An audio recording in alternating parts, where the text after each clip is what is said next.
What's up guys, and welcome back to what I'm going to call a unexpected build and tune tutorial today. This is a build and tune tutorial I wasn't originally going to do or hadn't thought of doing. The car that we're going to do today is a bit of a different one I don't see many of in the hoppers. It's the Ford number 5 Ford Performance Racing FG Falcon, and it is an Australian V8 supercar. Now, it isn't a car that I've looked at much in the past, but the reason why I did it, I'll just show you why, is I received a message from one of my subs. The message being from Ron E. Anthony, or Anthony, I'm not sure which one it is, we'll just wait for the Xbox to open it up. It says, I made a livery for the Ford V8 supercar in the spirit of stopping the dirty racing. If you have the car, check it out under my gamer tag. Cheers! Well, I didn't have the car, and so I went and bought it. I'm going to check out the livery, and I'll show you guys quickly what he has done. Let me have a look, see the easiest way to do it. Forza Vista. And we're going to picture mode. So yeah, he's done this nice little livery in aid of the video I put up the other day about getting rid of all the dirty races on Forza 5. Squeaky clean racing, a nice little Reddit symbol there as well to honour my Reddit that started up the other week. And then we've got let's keep Forza 5 clean on the back of it, and the same on the side. And all in all, it's a pretty sweet paint job. So thank you very much for doing that. I'll more than happily feature it in one of my videos. So yeah, so what I did is I went and actually did a build and tune for this car. It turns out with this car you can't really do a fat lot to it, so it pretty much stays in S-Class as well. But it doesn't turn out to be too bad. I've raced it a bit online tonight, raced a few Vipers, raced a few F40s. I won't bullshit you, it isn't a leaderboard car, but it is something different that you don't see a lot of in the hoppers.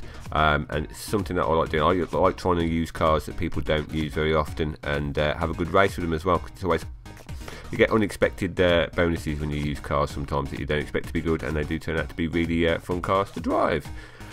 So what we're going to do, as we always do, we should go into the upgrade, and we'll start with tyres and rims, because we have no conversions on this one. So the tyre compound we have on this are the stock tyre compound. We've got stock tyres or drag, so we haven't gone with drag, we've left the stock tyres on, just in case you're wondering why I haven't gone with racing tyres. The stock tyres on this are racing. Front tyre width, we've gone with the stock ones. Rear tyre width is the upgraded one, so the only other option you've got. The fun part I can never remember, the rim style, I believe, yep, got it, are RG2s. I've used these in quite a few of my other videos as well. I think they are one of the highest weight saving ones you can find, but if you know of any more, then feel free to comment below and I'll check them out for future builds. So that's the rims, so look at the front rim size, so that's the first option you've got. So it'll be 18-inch wheels, and for the rear we've got 18-inch wheels on as well. So that's all the tyres and rim upgrades done. Drivetrain, yeah, we haven't got a lot of options. We've got the drive line, which is set to race.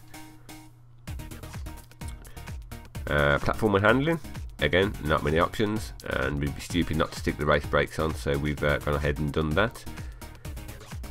And then we have the engine upgrades. Now you haven't got a fat lot, and it did take me a little while to actually get this car up to 800. I got it around 797, 801 a few times. But we'll start with fuel system. We've got the race fuel system in it. Ignition is race as well. Valves are stock.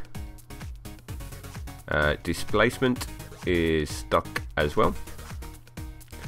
And pistons and compression is race. So that should give you the stats on screen. So it's S800, 7, 6.3, 8.8, 8.2 and 6.9 with 683 horsepower and 504 pound of torque. So we've done the build for it now. You should be at S800, and now we'll have a look at the tune. So the tune I've got on this now, the V8 supercars do naturally wheel spin quite a lot. So this tune is trying to reduce it as much as possible. I'll go over the tyres to start off with. So we've got 28 on the front and 28 on the rear. Gearing, straight away you can see by the graph we've got a very long first gear. and this is to try and get some of the power down off the line, and also it helps with the other gears as well, second, third, fourth. You'll see it when you drive it, is you don't, when you come out of corners, if you're in second gear, you have to be careful, you have to use a bit of throttle control on this, but you can get away with it a lot more than if you just to leave the stock gear ratios in. But what you can always do, you can always leave the stock gear ratios and then try these gear ratios, and then you'll be able to see the difference and what I've tried to do. So I'll go through the gear ratios. You've got 3.02, 2.61, 1.78, 1.41, 1.21, 1.06 and 0.95. Alignment, I've got negative 2.4 and negative 2.2. Toe front is 0.1 and toe rear is negative 0.5. Front caster angle is 5.7. With the rear toe at negative 0.5, that's what it started at, and it seemed to work. I tried moving it around to different things and I couldn't seem to get it any better than that, so we've gone with the default values on that one. So sometimes the default values do work out to be the best. Anti-roll bars, got front at 29.53 and 28.30.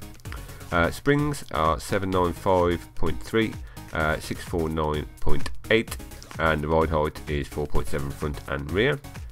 Damping, we've got 8.8 and 8.7. Bump stiffness is 4.5 and 4.2. Aero set to max at 309 and 435. Braking, as always, you can set these up, guys, however you want, but I've gone with 52% and 100%. And the differential I've got set is 49% and 46%. So once you've done all that, you should have the stats on the left. There's 0 to 60 in apparently 3.6 seconds, and it's good for 179 miles an hour. So yeah, I mean, I've tried this on a fair few different tracks. Of course, I tried it on Bathurst. It wouldn't be an Aussie V8 supercar if I hadn't tried it on Bathurst, and it does fairly well on there. It does well on around the twisty sections and down the straight as well. It doesn't get left behind. It's got a fair bit of power to push it along. So yeah, this wasn't a car I was expecting to do, but obviously got centre paint to check out. I'm more than happy to stick out the car and do a build and tune, and as I said, it's I do like doing cars that you don't see a lot of in the hoppers, and something different, and give you guys a few options to use rather than just sticking to the F40s, F50s and Dodge Vipers and all the different things, all the other leaderboard cars. So if you want to try something different and want to give it a go, this might be the car for you. Like I said, you will need a bit of throttle control on this, because naturally these wheels spin like a bitch, but it shouldn't take you too long to get a hang of it. I've been doing it around Prague as well, and it seems to do fairly well on Prague, on one of the twistier circuits. I'll try and put my teeth in today. So yeah, so there you go, guys. That's my build and tune for the Aussie V8 supercar, the Ford, and I hope you all like it. So yeah, go and build it, go and tune it, check it out on the racetrack, give it a spin, and let me know what you think below in the comments.